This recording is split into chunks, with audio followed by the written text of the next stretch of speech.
right, Dad. Right. All right, you're on camera now. Is it true that you could talk before you could walk? Yes. They thought my mother was crazy. Why? She was wheeling the baby down the street in a stroller Yeah. and talking to herself. Like what? Well, they thought she was talking to herself. She was talking to her baby. And what would you say? Well, I don't know. My memory is not that good. I'm an old man now. See. And how many siblings did your mom have? I think 3. And how many siblings did her mom have? 20. 20? She was one of 21? That's the one of 21. 14 girls and 7 boys. Oh my God. And And you're... the girls, only 2 of the girls left the village. 2 of the 14 left the village. One of them got pregnant by her sister's husband Uh-oh. and was given the big Victorian leave. Mm-hmm. I went to live in Bristol. That's Auntie May, Bristol.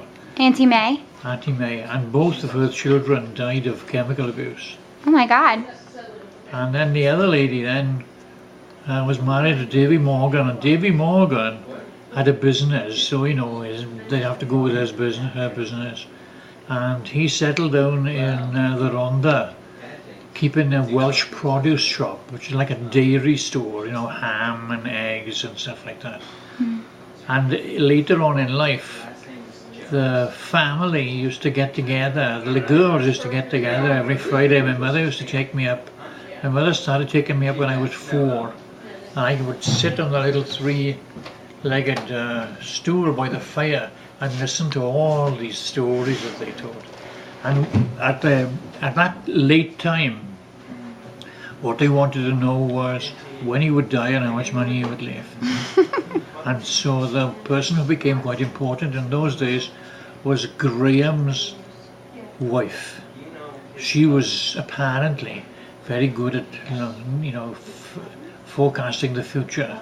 And they used to ask her when he would die and how much money he would leave. Oh my God. And they used to travel up to Rhondda and steal money and food from the store.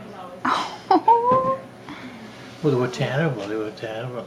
But Friday night for them was really beautiful. They sent Ellis, that's Molly's husband, down to the Blue Anchor Inn with a big bag, and he would bring back, bottles of beer and Botelli Bar, bottles of scotch and gin and fat, and then he would bring all that back. They would give him some money to buy beer for himself, and they would spend time then sitting down and drinking the alcohol and making food for each other. And it started about 7 and it went on, until about midnight. And who was Peter? Wasn't Peter the priest? No, that's William. Oh, William. Well, Henry William. they called Henry, him. that's what I was thinking of. Henry William is what they called him, and he was. There was a group of very intelligent people. Nobody went to university because they didn't have money to go. They didn't have money to go to high school. You had to pay to go to high school. So one man who was in a generation before my grandmother, his parents got him to go to the local grammar school, and then he went to the university and he became the chairman of English at the university. And then there was nobody then because they didn't have money until my uncle, my mother's brother, Henry William, and he passed to go to high school, and he went for a year, and then he found out that his parents were paying for him to go to high school, so he stopped going. He went to work in the local, what do you call it? Sawmills. And then he after a year he went to work in a coal mine. And he got called up to go to the Second World War, and in India in the war, he had a religious conversion. And so when he left the war, he came back and he went to school. He passed the exams to go to school to become a priest, and he learned Latin and Greek and Hebrew. And he was so good that they wanted him to stay on the faculty. Mhm. But he didn't do that. He left the school and became a preacher. At the Welsh National And then Church? there was nobody then, and then there was me. But by the time I started in school, there was money.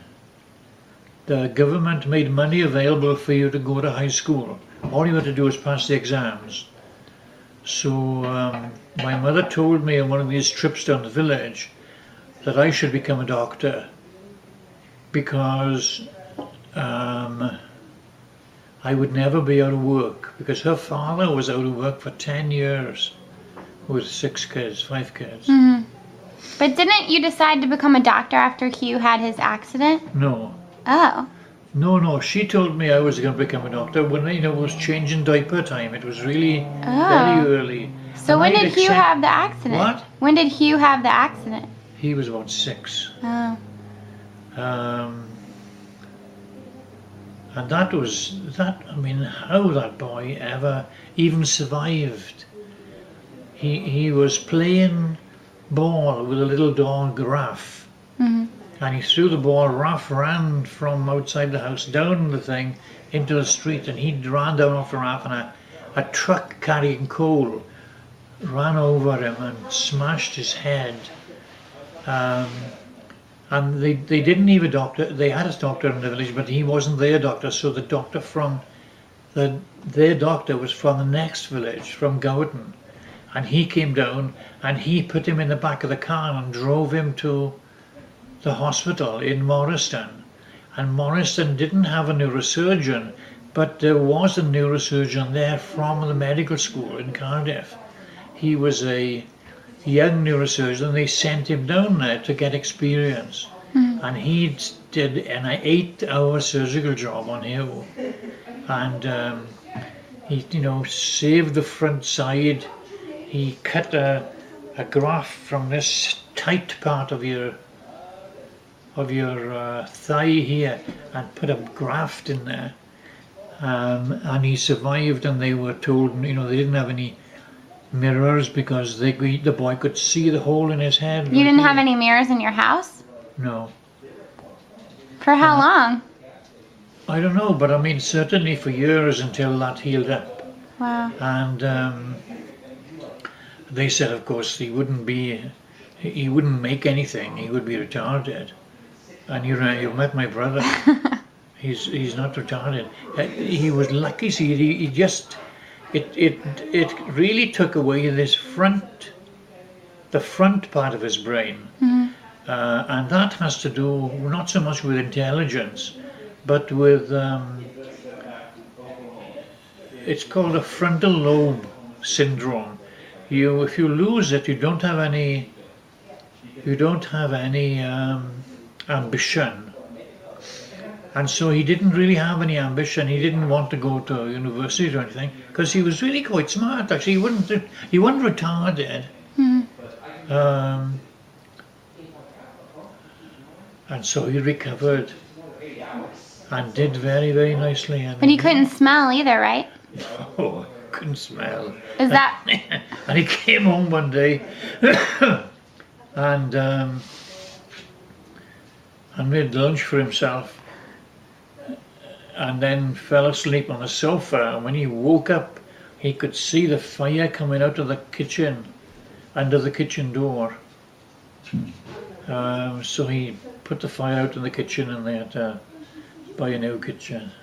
But wasn't it laundry day that day? What? Wasn't it laundry day that day? I don't know. Why did they say that? I thought you told me that you ruined the laundry and your neighbor said that your mom would kill you. Oh, no. That was something else? that was something else. That was another fire thing. What was that? When when we were littler than that, when we were about 11, 12, we got up and they had gone out to, must have been a nice day. They had gone out to, my grandmother and my mother had gone out to pick clams, pick cockles, like 4 o'clock in the morning, and we thought that was terrible. And we were going to make lunch for them. So there was a fire out in the back kitchen, and we put a saucepan of fat on the fire, and we made chips. You know, boys can make chips, right? Right. But unfortunately, it spilled and caught fire, and in the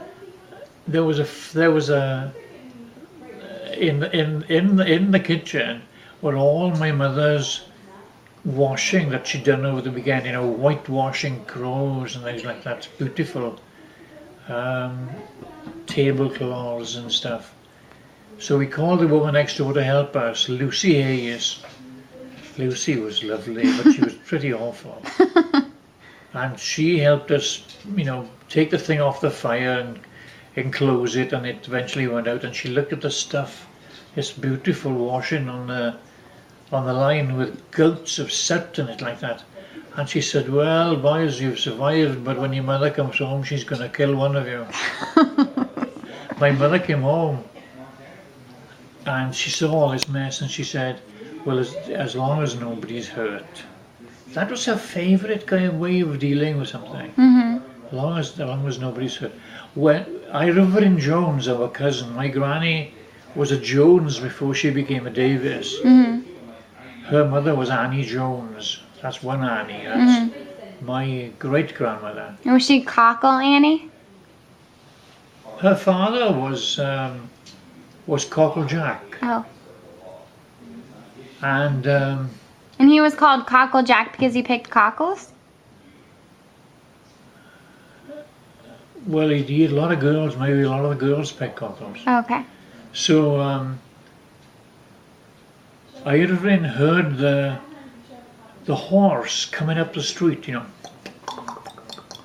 and he realised my granny would be there, and he became frightened. And so he ran home over the fields, and you could see him, you know, about a mile away up over the fields, running away from my grandmother. And the amazing thing is, he was in Hugh's funeral. Really? Didn't you knock Hugh out one time? I knocked him out. You thought you killed him?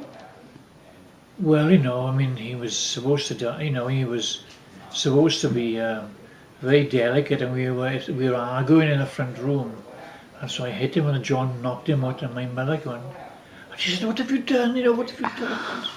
And I thought I'd killed him, Yeah. but he was really comical. But he didn't have any ambition to go to school, like.